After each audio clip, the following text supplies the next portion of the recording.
support of any other U.S. Army forces. We've occupied a humble building. It's small, just a single room. Its walls are made from rock, earth as mortar, ceiling from sheet metal, and the window made from plexiglass. Window's big, about as big as my arm span, from my head to about my knee. It's crowded in this room. There's about 20 of my soldiers that have been living there for the past 3 days. But they don't really care about the overcrowded conditions right now. They're happy to be there. Get a little rest and a little lunch before we head out on our next mission. I excuse myself from the room, head out to my truck just outside the window. Sitting in my truck, talking on the radio to my boss, the colonel, giving him reports, when I hear a whistle overhead. Boom! 200 meters outside the compound wall, a rocket hits. Boom! The next one hits the wall of the compound, and then the third. Pierces that lousy excuse for a roof and detonates on the windowsill. Silence. That single second of silence seared into my memory and takes up more space than the last decade of my life. And the painful images of the things I saw afterwards,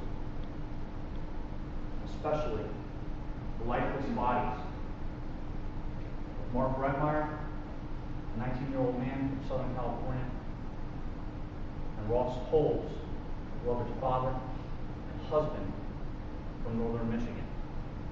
2 men I carried off the battlefield that day. Have you ever had an experience in your life where you know you've forever changed?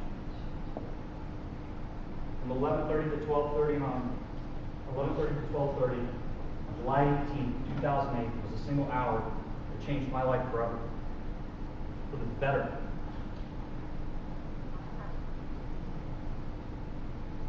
I learned to appreciate life 100-fold that day. And every single day since, in very obvious and subtle ways. When I got home from Afghanistan, it might sound silly, but every glass of wine was just a little more elegant. It's also legal in Pennsylvania. Every conversation I had with friends, close friends, meant just a little more to me. On the rare occasion that I got to sit on my father's back in his backyard and smoke a cigar with him, I listened a little more closely to what he had to teach me. I found that I often would look into the stars and ponder life's great questions, and thank God for the life He saved that day.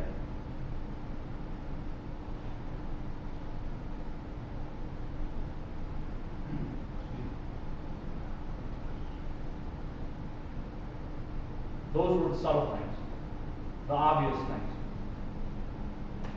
When I came home, I decided to rid myself of life's modern chains, distractions. And tell me, what fulfillment do you get from watching CNN, Fox News, ESPN for hours on end every day? What purpose is served stalking other people's lives on Facebook all day long? I got rid of TV. I got rid of the internet. You know what happened? I started to read and learn about history, politics, love, music, science. I found that one of my great passions became cooking. Some might not consider that very masculine, but I like my own cooking. And my friends enjoyed it too. They would come over and we would all hang out and just enjoy each other's company. I really learned to enjoy life because of that single hour on July 18th. Ladies and gentlemen, traumatic experiences don't have to ruin us. We can grow from them. While I am not pleased that that day had to exist.